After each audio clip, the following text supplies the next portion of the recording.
अस्सलामुअलैकुम वरहमतुल्लाहि वबरकातुहू। नाज़रीन कराम, आज का हमारा रिएक्शन वीडियो है सीता जी को मौलाना साहब ने क्या कहा सीता जी के बारे में।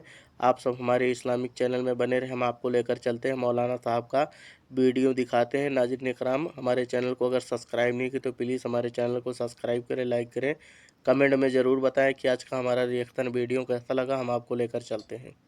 वाल्मीकि जी की रामायण अगर आप पढ़ेंगे तो उसमें यहां तक लिखा है कि रामचंद्र जी की पत्नी सीता का जब हरण हुआ और रावण लेके जब भागा तो हनुमान और लक्ष्मण जब तलाश करने के लिए गए तो सीता जी बड़ी चालाक थी। कहीं चप्पल फेंक गई, कहीं नथुनी फेंक गई, कहीं दुपट्टा फेंक गई, कहीं चप्पल फेंक गई, कहीं कड़ा फेंक गई। हनुमान एक एक चीज, ये चप्पल किसकी है? लक्ष्मण कहते मेरी भाभी की है, सीता की। चलो इसी रास्ते से ले गया और आगे के दुपट्टा मिला, ये दुपट्टा किसका है? कहा ये दुपट्टा भी मेरी भाभी का है, सीता का। चलो और आगे चलो, इसी रास्ते से लेकर गया और आगे बढ़े। एक एक चीज हनुमान जी देते गए और लक्ष्मण पहचानते गए। लास्ट में नाक में पहनने वाली नथुनी मिली, नथुनी। तो हनुमान ने कहा ये नथुनी किसकी है? जल्दी से लक्ष्मण ने कहा अरे यार हनुमान जी ये नथुनी नहीं मालूम है, ये शायद मेरी भाभी की होगी। हनुमान ने कहा सारी चीजें पहचान गए, नथुनी कह रहे होगी। तो हनुमान जी के इस प्रश्न पर क्या जवाब दिया लक्ष्मण ने? हनुमान जी ये नथुनी अगर मेरी भाभी की थी भी तो मेरी भाभी नाक में पहनती थी, इसलिए मैं नहीं पहचान पा रहा हूं, क्योंकि मैंने आज तक अपनी भाभी का चेहरा नहीं देखा। कहा क्यों? कह रहे वो मेरी भाई की पत्नी है सीता, मेरे भाई की राम की पत्नी है। मैं कौन होता हूं उसको देखने वाला, उस पर नजर डालने वाला, उसके चेहरे को देखने वाला? गौर करो, रामचंद्र जी के भाई लक्ष्मण ने अपनी सगी भाभी सीता जी का चेहरा नहीं देखा, देवर ने भाभी का चेहरा नहीं देखा। ये हिंदू धर्म की मनुष्य आज वाल्मीकि रामायण आज तक कह रही है, आज तक ये सबसे पुरानी रामायण है वाल्मीकि की, जो 2000 साल पहले लिखी गई है।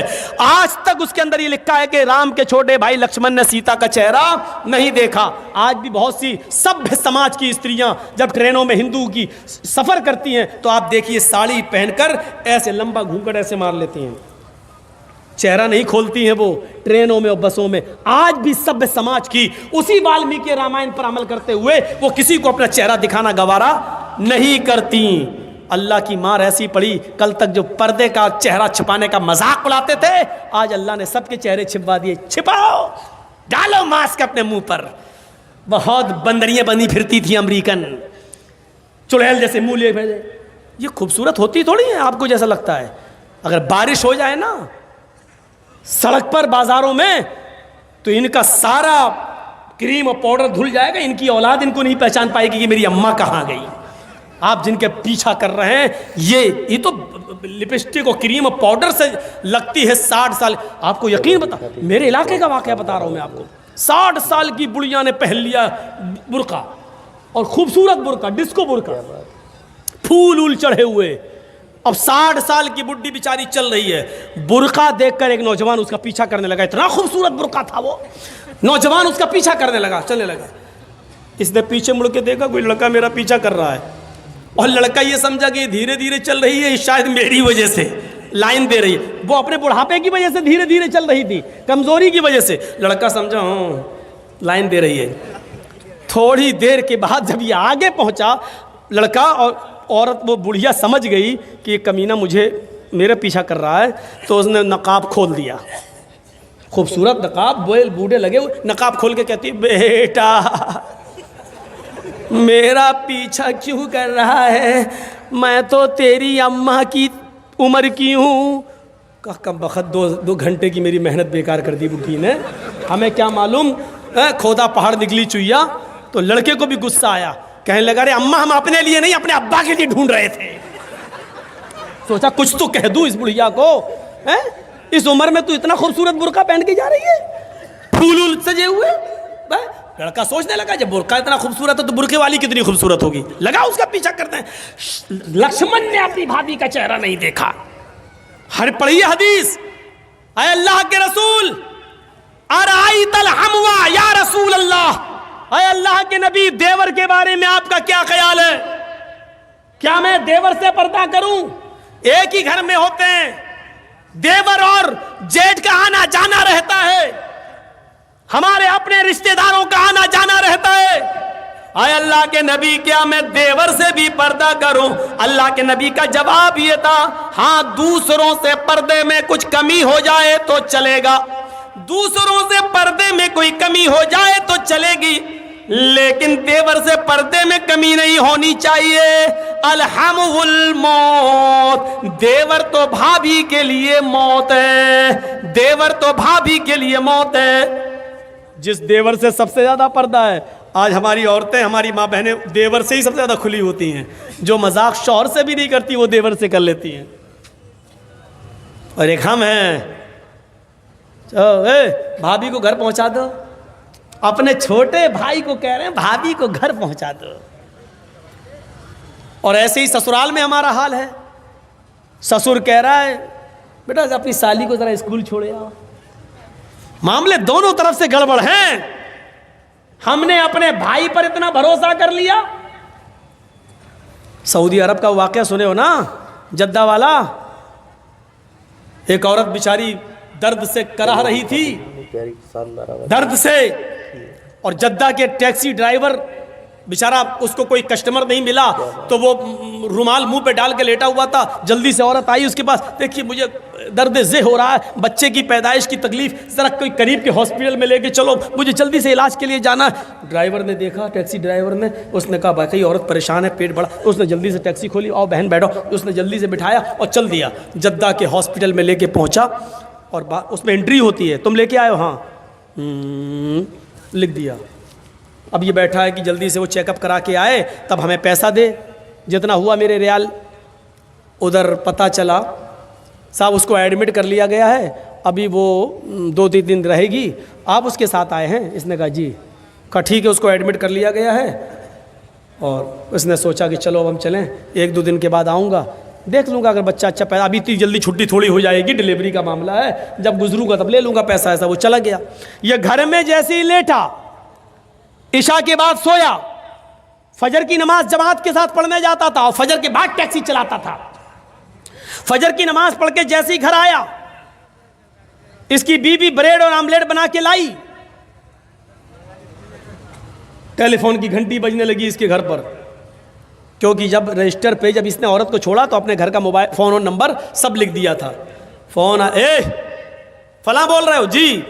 भोपाल के रहने वाले थे ये लोग, टैक्सी चलाते थे 20 साल से सऊदी अरब में, जद्दा में। अच्छा, तुम यहाँ अपने घर पे आराम कर रहे हो?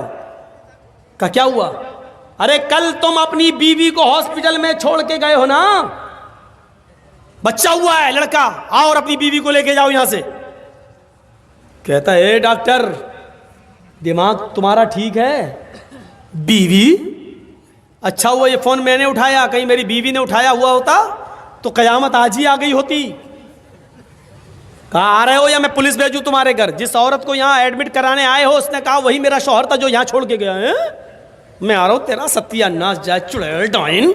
उसने टैक्सी चलाई और धर से चलाता हुआ चला गया। कहने लगा क्या बदतमीजी है? उसने कहा तुम मुझे छोड़ के चले गए, तुम्हें शर्म नहीं आई? मैं कितनी परेशान रही। रोना शुरू कर दिया। औरत के आंसुओं में भी बड़ी ताकत होती है। वो कहने लगा ये क्या बदतमीजी है? डॉक्टर साहब ये मेरी बीवी नहीं है। डॉक्टर साहब नोक झोंक तो सब घरों में हो जाती है, थोड़ी सी लड़ाई हो गई, हमें यहाँ छोड़ के चला गया। नहीं मैं ये बेटा अरे मेरा नहीं है, चलो अपने घर के झगड़े अपने घर में खत्म करो, चलो। उसने कहा ऐसा है, चेकअप कर लो। चेकअप कहा डीएनए टेस्ट करे। ये लड़का आदमी तैयार, कहने लगा ठीक है मैं डीएनए टेस्ट करूंगा। मामला इतना बढ़ गया कि डीएनए टेस्ट की नौबत आ गई। जब इसका ब्लड निकाला जाने लगा और लड़के का ब्लड, तब औरत क्या कहती है? डॉक्टर साहब डीएनए टेस्ट कर लीजिए, लेकिन मशीन कभी कभी गलत रिपोर्ट भी दे देती है। अभी आदमी चिल्लाते हुए कहता चुप, गलत रिपोर्ट दे देती है। अभी पता चलता है 2 घंटे के बाद, 3 घंटे बाद जब रिपोर्ट आएगी, या 2 दिन 3 दिन के बाद, तब पता चलेगा। डॉक्टर साहब इसको यहीं रखिए, 2 दिन के बाद रिपोर्ट आएगी, मैं यहाँ हूँ। 2 दिन के बाद गया, डॉक्टर साहब क्या आया? डॉक्टर साहब ने कहा बिल्कुल गलत, ये तुम्हारा बेटा है ही नहीं, जाओ। वो औरत पैर पे गिर गई। डॉक्टर साहब मैंने कहा था ना कि मशीन की रिपोर्ट कभी कभी गलत आ सकती है। आई, अल्लाह की कसम यही मेरा पति है, यही मेरा हस्बैंड है, यही मेरा आदमी है। डॉक्टर कहता है औरत नकले मत दिखा, चट, ये तो इसका बेटा है ही नहीं, साफ साफ रिपोर्ट में आ गया ये बेटा किसी और का है, इसका नहीं है। वो कहने खूब रोई। डॉक्टर कहता मेरी बहन मैं तुम्हें कैसे बताऊं, इस आदमी की रिपोर्ट इतनी डेंजर है, इस आदमी की रिपोर्ट में तो ये आया है कि ये जिंदगी में कभी बाप बन ही नहीं सकता। तुम कह रही हो कि इसका बेटा ये तो बाप बनने के लायक नहीं है। अब इस आदमी का दिमाग खराब। क्या कह रहे हो डॉक्टर? कहा तुम बाप नहीं बन सकते हो। भाई सॉरी, रिपोर्ट में हे डॉक्टर मेरे 6 बच्चे हैं, तू कह रहा बाप नहीं बन सकते। डॉक्टर बड़ा परेशान। डॉक्टर कहता है ऐसा केस मेरी जिंदगी में पहली बार आया है। अब औरत कहती देखो मैंने कहा था ना कि रिपोर्ट कभी कभी गलत हो जाती है। यह आदमी बोला चुप, ये रिपोर्ट तो सही है कि ये बच्चा मेरा नहीं है, लेकिन ये रिपोर्ट गलत है कि मैं बाप नहीं बन सकता। दोबारा करो। डॉक्टर ने फाइल फेंकी, भाग, मेरा दिमाग खराब करके रख दिया तुम लोगों ने, जा यहां से, जाइए बेटा तुम्हारा नहीं है, जा पता लगा। अब वो फाइल उठाई और टैक्सी में रखा और चलने लगा। बाप नहीं बन सकता, बड़बड़ाता हुआ जा रहा है। फिर सोचता है जमील साहब अगर ये रिपोर्ट सही है तो पता लगाओ ये खेत कौन जोत रहा है, ये बच्चे हैं किसके।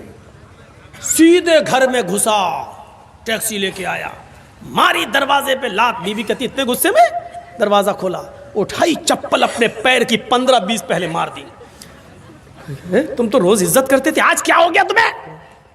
कस्टमर नहीं मिले, पैसेंजर नहीं मिले तो उसका गुस्सा मेरे ऊपर क्यों उतार रहे हो? कस्टमर का गुस्सा नहीं उतार रहा हूं, पहले ये बता कि ये 6 बच्चे किसके हैं। औरत कहती है आपको क्या हो गया? पूरी जिंदगी अमानतदारी के साथ में चली आपके साथ और आपने कभी हाथ नहीं उठाया और आज कहते ये बच्चे किसके? फिर बता रही कि नहीं बता रही? तेरा झूठ छुप नहीं सकता, पता चल चुका है मुझे। ये मेरी रिपोर्ट कहती है कि मैं बाप नहीं बन सकता। ये बता कि बच्चे किसके? तो मारो नहीं, मैं बता रही हूँ। का क्या? का गुस्सा ठंडा करो पहले। अब वो तो हो ही जाएगा, पहले बता। कहा कि आप का भाई भी रहता है ना यहाँ, आप रात में टैक्सी चलाते हैं, दिन में वो रात में चलाता है। मतलब आप जब दिन में टैक्सी चलाते हैं तो वो रात में टैक्सी चलाकर घर में आ जाता है, फिर वो दिन भर घर में रहता है। और जब आप रात में घर पे आते हैं सोने के लिए तो वो रात में टैक्सी चलाने के लिए चला जाता है। आपकी ड्यूटी दिन की है, उसकी रात की है। मेरे शौहर गुस्सा मत होइए, ये बच्चे उसी के हैं, क्योंकि मुझे उम्मीद थी कि तुम बाप नहीं बन पाओगे। कहा कि अभी यहाँ तेरा क्या, यहाँ तो सीधे गर्दन कटेगी तेरी, कत्ल। उसने उसी वक्त टिकट बनवाए और वापस भोपाल में आया और अपनी बीवी को तलाक दिया। और इद्दत गुजारने के बाद कहा छोटे भाई से, जब छोटे भाई ने ही मेरे पेट में छुरी भोंक दी और जब बच्चे ही तुम्हारे हैं तो बेहतर यह है कि तुम ही इस औरत को अपने निकाह में रखो, मैंने इसको तलाक दे दी है। बड़े भाई की बीवी को कौन संभाल रहा था? छोटा भाई, देवर। अब ईमानदारी के साथ बताओ ये हदीस कैसी लग रही है? अरअयतल हम्व या रसूलल्लाह, अल्लाह के रसूल क्या देवर से भी पर्दा करूं? अल्लाह के नबी ने कहा हम्वुल मौत, देवर तो मौत है भाभी के लिए। औरों से थोड़ी बहुत पर्दे में कमी हो जाए तो चलेगी, लेकिन देवर तो हर वक्त वहीं रहता, आना जाना। देवर भाभी के लिए मौत है। बंगाल वालों सुन लो, ये चंद मदरसे जो चल रहे हैं आज इनकी बरकत है कि औरतें कुछ बंगाल की सरजमीन पर नकाब और बुर्का और के पर्दे के साथ दिखाई देती हैं, वरना मैं 20 साल पहले जब आया था तो बुर्का नाम की चीज दूर दूर तक नजर नहीं आती थी। 20 साल पहले जब आता था एक साथ मर्द और औरतें तालाब में नहाते थे। गुस्लखाने ऐसे बने हुए नहीं थे, मौलाना जर्जिस को भी तालाब में नहाना पड़ता था। वो दिन हमने भी देखे बंगाल की सरजमीन पर। और कलिया चक्क के इलाके में मौलवी साहब गुस्लखाना बाथरूम नहीं बना, चले कहाँ ना, हम लोग तो तालाब में नहाते हैं, हम लोग भी नहा रहे हैं। हमारे लिए इतना होता था कि उस कोने पे तुम नहा लो, इस कोने पे औरतें नहा रही। ये चंद मदरसों की बरकतें हैं। आज जो थोड़ा बहुत पर्दा दिखाई दे रहा है, लेकिन मजीद अभी पर्दे की ज़रूरत है, मजीद पर्दे की ज़रूरत है। हज़रत फातिमा जैसा पर्दा के इंतकाल के वक्त अपने शौहर से कह रही हैं, अली जब मेरा इंतकाल हो जाए तो मुझे दिन के उजाले में नहीं, रात की तारीकी में और रात के अंधेरे में दफन करने के लिए ले जाना। पूछा, फातिमा ऐसा क्यों कह रही हो? कहा, अली मैं नहीं चाहती हूं कि जब मेरा जनाजा निकले तो दिन के उजाले में निकले और मेरे कफन पर गैर मर्द की नजर पड़े। मैं चाहती हूं कि मेरा जनाजा रात के अंधेरे में निकले और मेरे मुर्दा जिस्म पर पड़े हुए कफन पर भी किसी गैर मर्द की नजर न पड़े। ये पर्दा जो हिंदू धर्म के अंदर है वो इस्लाम के अंदर भी है। मेरे प्यारे साथियों, ये समानताएं हैं। और जहाँ तक मरने के बाद दोबारा जन्म, ये तो हिंदू धर्म में बहुत बाद में आया है। मरने के बाद इंसान ने अच्छे कर्म किए होंगे तो ऋषि मुनि बनेगा, इंसान बनेगा, और बुरे कर्म किए होंगे तो कुत्ता, बिल्ली, चूहा, बंदर, छछूंदर, यही सब बना दिया जाएगा। ये बहुत बाद में आया है, वरना ऋग्वेद का मंत्र तो ये है, मृत्यु जन्मम मृत्यु पश्चातम द्वितीय जन्मम भवति, ने तृतीय ने चतुर्थ ने पंच ने षष्ठ ने सप्त ने अष्ट ने नवम ने दशम का। मरने के बाद तुम्हारा दूसरा एक जन्म होगा, मरने के बाद तुम्हें दोबारा उठाया जाएगा। तुम्हारा तीसरा जन्म नहीं होगा, चौथा नहीं होगा, पांचवा नहीं, छठा नहीं, सातवां नहीं, आठवां नहीं, नवा नहीं, दसवां नहीं, यानी मरने के बाद तुम्हारा एक दूसरा ही जन्म होगा। मनुष्य बनकर तुम उठाए जाओगे, इंसान ही बनकर तुम उठोगे। मरने के बाद कुत्ता, बिल्ली, चूहा, बंदर नहीं बनना है। कहीं देखा है आपने? अकल क्या कहती है? गेहूं का दाना जमीन में डालो तो क्या पैदा होगा? कभी देखा गेहूं से चावल पैदा हुआ हो? गेहूं डालोगे गेहूं पैदा होगा। आम की गुठली जमीन में डालोगे तो आम ही लगेगा। तरबूज डालोगे, हैं, वाटर लेमन, तो आप क्या समझते हैं क्या पैदा होगा? तरबूज का बीज डालोगे तो तरबूज ही पैदा होगा। लेमू का बीज डालोगे तो लेमू पैदा होगा। ये अकल भी कहती है कि मरने के बाद इंसान को जब तुम जमीन में दफन करोगे तो उससे इंसान ही निकलेगा, न कि कुत्ता, बिल्ली, चूहा, बंदर। इसको अकल भी तस्लीम नहीं करती है। मेरे प्यारे साथियों, चाहो जलाओ चाहो दफनाओ, मरने के बाद एक दूसरा ही जन्म इंसान होगा। इसी को कुरान ने भी कहा है, अयहसबुल इंसानु अन युतरका सुदा अलम यकुन नुतफतम मिन मनी युमना थुम्मा काना अलकतन फखलक फसव्वा फजअल मिनहु ज़ौजैन अज़्ज़करा वल उन्सा अलैसा ज़ालिका बिक़ादिरिन अला अन युहियल मौता। ऐ इंसान, क्या तू ये समझता है कि तुझे बगैर हिसाब किताब के यूं ही छोड़ दिया जाएगा? नहीं नहीं। अलम यको, क्या तू शुरू में अलम यको मिन नुतफतिम मिन मनी युमना, क्या तू शुरू में हकीर और जलील पानी की एक बूंद न था? क्या तू हकीर पानी का एक कतरा न था जो रहम मादर तक, औरत के रहम तक पहुंचाया गया?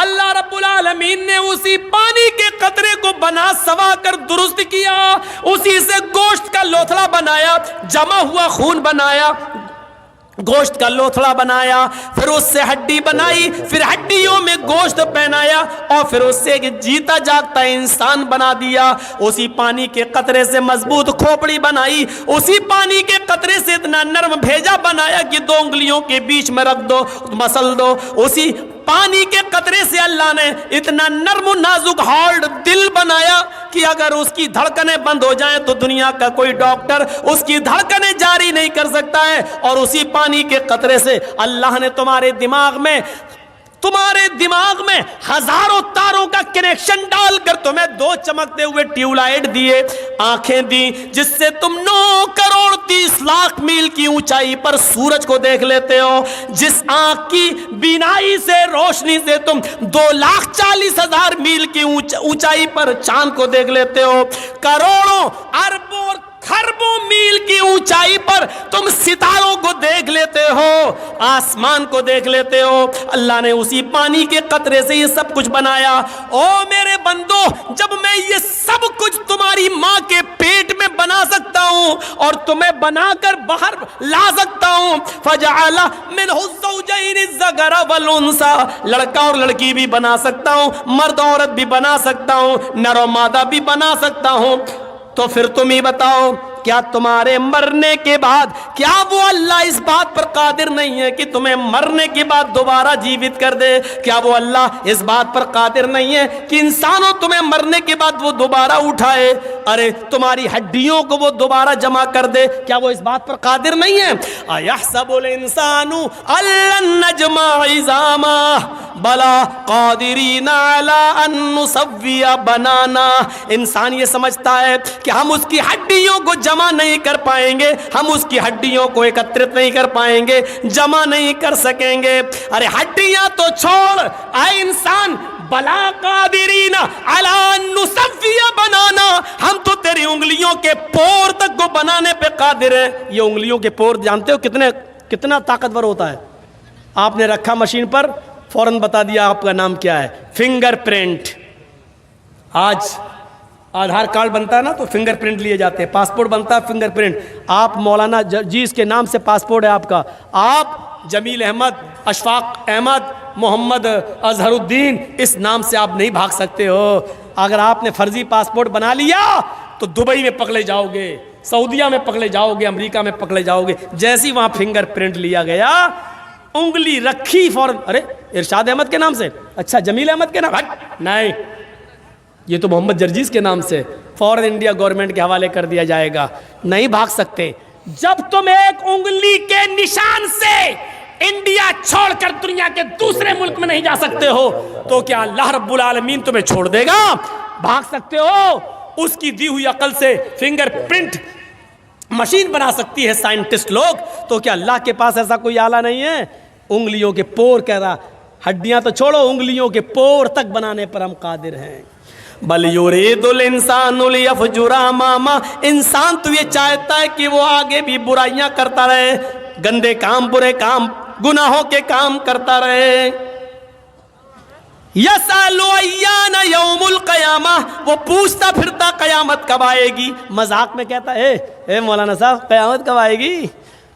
शराबी जुआरी लोग मौलाना कयामत पे बोल रहे हैं, कयामत कब आएगी? मजाक में। यसअलु अय्याना यौमुल क़यामा, वो सवाल करता मजाक में कि कयामत कब आएगी। फ़इज़ा बरिक़ल बसरु व ख़ज़फ़ल क़मरु व जुमिया शम्सु वल क़मर, जब आंखें चुंधिया जाएंगी, व ख़सफ़ल क़मर, चांद बेनूर हो जाएगा, व जुमिया शम्सु वल क़मर, और चांद सूरज दोनों मिला दिए जाएंगे, जमा कर दिए जाएंगे। उस दिन इंसान इस हालत को देखेगा तो कहेगा, यक़ूलुल इंसानु यौमइज़िन अयनल मफ़र, आज हम कहाँ भागें? आज भागने की जगह कहाँ है? आज मैं कहाँ छिपूं? आज मैं अपना चेहरा कहाँ छिपाऊं? कल्ला ला वज़र, नहीं, भागने की कोई जगह नहीं है। आज तू भागना भी चाहेगा तो भाग नहीं पाएगा। मेरे भाइयों, अल्लाह ने बता दिया, हिंदू धर्म के अंदर भी ये मरने के बाद तुम्हें एक दूसरा जन्म होगा। इस्लाम भी यही कहता है कि मरने के बाद एक दूसरा जन्म, एक तुम्हें कब्रों से ऐसे उठाया जाएगा इंसान की शक्ल में। भागने का कोई रास्ता नहीं है। कुत्ता, बिल्ली, चूहा, बंदर, ये तो अजीब सिस्टम समझ में नहीं आता है। और हिंदू धर्म में तो यहाँ तक लिखा है, ये जुर्म करोगे तो ये बनोगे, ये जुर्म करोगे तो ये बनोगे, ये करोगे तो ये बनोगे। 2-3 जुर्म हमें याद हैं। चोरी करोगे तो बिल्ली बनोगे, रिश्वत खाओगे तो कुत्ता बनाया जाएगा, किसी लड़की पर गलत नजर डालोगे, शहावत की गलत, तो तुम्हें अगला जन्म लड़की का होगा। हैं? जुआ खेलोगे तो भैंस का जन्म, चोरी करोगे तो बिल्ली का जन्म, रिश्वत खाओगे तो कुत्ते का जन्म, किसी लड़की को अगर गलत नजर से देखोगे तो अगला जन्म लड़की का। अकल में आती है ये बात? मनुस्मृति में लिखा है, अकल में आती है। अब इसका मतलब क्या, निकालो जरा। जुआ खेलोगे तो भैंस का जन्म होगा, इसका मतलब क्या हुआ? दुनिया में जितनी भैंसें तुम्हें दिखाई दे रही हैं, ये सब पहले मर्द थे। इन्होंने जुआ खेला होगा तब इनको भैंस का जन्म हुआ है।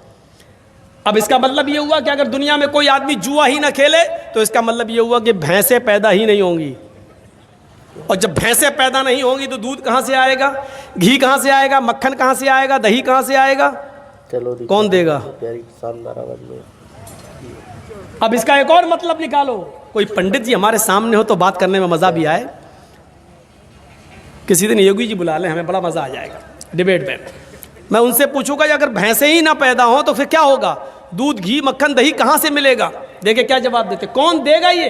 इसका मतलब ये है कि ये सारी नेमतें अगर खाना है तो जुआ खेलो, यही तो मतलब हुआ। चोरी करोगे तो बिल्ली का जन्म होगा। लो साहब, दुनिया में जितनी बिल्लियां हैं ये सब चोर थी, पहले चोरी की थी इसलिए इनको बिल्ली का जन्म हुआ। अच्छा ये बताओ, बिल्ली का जन्म होने के बाद भी क्या फ़ायदा हुआ? जब इंसान थे तो हमारा माल चुराते थे, जब बिल्ली बना दिया तो किसी की मुर्गी चुरा रहे हैं, किसी का दूध चुरा रहे हैं, खा जाते, मुर्गी कबूतर सब खा जा रही है वो चुरा चुरा के। तो चोरी तो अब भी उसकी बंद नहीं हुई है। किसी लड़की को देखोगे तो तुम्हारा अगला जन्म लड़की का होगा। दुनिया में जितनी भी औरतें देख रहे हो ना पिंडाल में जो आई हैं जलसा सुनने, ये सब पहले मर्द थीं। इन्होंने किसी लड़की पर गलत नजर डाली होगी तब इनको लड़की का जन्म हुआ है। बिलफर्ज महल मान लो थोड़ी देर के लिए, अगर दुनिया में कोई भी आदमी किसी लड़की पर गलत नजर न डाले और सिर्फ अपनी माँ बहन बेटी की नजर से देखे, तो इसका मतलब ये हुआ कि दुनिया में कोई भी आदमी अगर माँ बहन बेटी गलत नजर न डाले तो लड़की पैदा ही नहीं होगी, लड़की का जन्म ही नहीं होगा। और जब लड़की का जन्म नहीं होगा तो इसका मतलब क्या, वो बच्चे कौन पैदा करेगा? ये नस्ल इंसानी कहाँ से चलेगी? 18 साल पहले मैंने कुछ और कहा था, आज नाम नहीं लूँगा। ये बहुत ख़तरनाक दौर है। यहाँ जो बोलता है वो अंदर जा रहा है। यहाँ डेमोक्रेसी है, यहाँ सेकुलरिज्म ख़त्म हो चुका है, यहाँ कुछ नहीं है, कुछ भी नहीं। अच्छा बोले, अभी तो बाद में साबित होगा कि तुम सही बोले कि गलत, पहले अंदर जाओ, घुसो पहले अंदर। मेरे भाइयों, अफसोस होता है मुझे इस बात पर, चोरी करोगे तो कुत्ते का जन्म होगा। लो साहब, दुनिया में जितने भी कुत्ते होते हैं देख रहे हो ना, ये सब पहले इंसान थे, इन्होंने चोरी की होगी तब इन्होंने रिश्वत खाई होगी तो कुत्ते का जन्म। अच्छा, कुत्ते भी दो किस्म के होते हैं, एक तो यहाँ घूमते हैं जो, और एक होते हैं जिनको खूबसूरत लड़कियाँ जिनको चूमती हैं टम्पी पंपी, और एक होते हैं जो बड़े बड़े नेता लोग जिनको मारुति गाड़ियों में लेके एसी एयर कंडीशन में चलते हैं। तो इसका मतलब यह कि रिश्वत का की कैटेगरी अलग होगी। जिन्होंने 100, 200, 500, 1000 रुपए खाए होंगे रिश्वत, इनको ये वाला कुत्ता बना दिया जाता है। थोड़ी सी और बड़ी रिश्वत होगी, 1,00,000 2 लाख की, उनको वो लड़कियां जिनको खाना ना खिलाती हैं अपने घर में, चंपी टम्पी पंपी। और जो मारुतियों में घूम रहे हैं ये जो कुत्ते हैं, ये बड़े स्टैंडर्ड कुत्ते हैं। ये जरूर पार्लियामेंट के कोई बड़े नेता रहे होंगे, इन्होंने बड़े घोटाले किए होंगे, और बड़े घोटाले करने के बाद, बड़ी रिश्वतें खाने के बाद इनको इंटरनेशनल मरने के बाद भी कुत्ता बनाया गया। तब भी मारुतियों में, एसी में इसकी आदत छूट नहीं रही है। ये तुम्हारी किताबों के आधार पर मैं बोल रहा हूँ। फिर भाइयों, ये समानता पाई जा रही है कि हिंदू धर्म के अंदर भी लिखा है कि मरने के बाद दोबारा जन्म होगा। हमारे यहाँ पर भी लिखा, मरने के बाद अल्लाह दूसरी ज़िंदगी हमें और आपको देगा। इसीलिए कहा गया पुनर्जन्म। पुनः मानी फिर, जन्म मानी पैदाइश, दोबारा पैदाइश। हमारे यहाँ क्या कहा गया? दूसरी जिंदगी हमें और आपको दी जाएगी। आवागमन नहीं है, मरने के बाद कुत्ता, कुत्ते के बाद बिल्ली, बिल्ली के बाद चूहा, 7 जन्म, 7 तरीके के जन्म होंगे। कहते नहीं 7 जन्मों में हम तुम्हारे साथ रहेंगे। ये हिंदू धर्म में 7 जन्म हो सकते हैं, इसलिए हिंदू धर्म में फेरे भी लगाए जाते हैं 7। औरत के जब गठबंधन होता है ना पीछे, तो 7 फेरे क्यों लगाए जाते हैं? एक मर्द इस बात का इकरार करता है कि मैं 7 जन्म में तेरा पति हूँ, और औरत इस बात का इकरार करती है कि मैं 7 जन्मों तक तुम्हारी पत्नी रहूँगी। ये होता है इकरार। मेरे भाइयों, अब आप भी उठ के जा चुके हो, तादाद ख़त्म हो गई है, मैंने फिर भी 1:30 बजे तक खींच दिया है। अल्लाह ताला से मैं दुआ करता हूँ कि बार-ए-इलाह इस्लाम को तमाम लोगों को समझने की तौफ़ीक़ अता फ़रमा, हम तमाम मुसलमानों पर चलने की तौफ़ीक़ अता फ़रमा। मेरे भाइयों, मजहूल शख्स कोई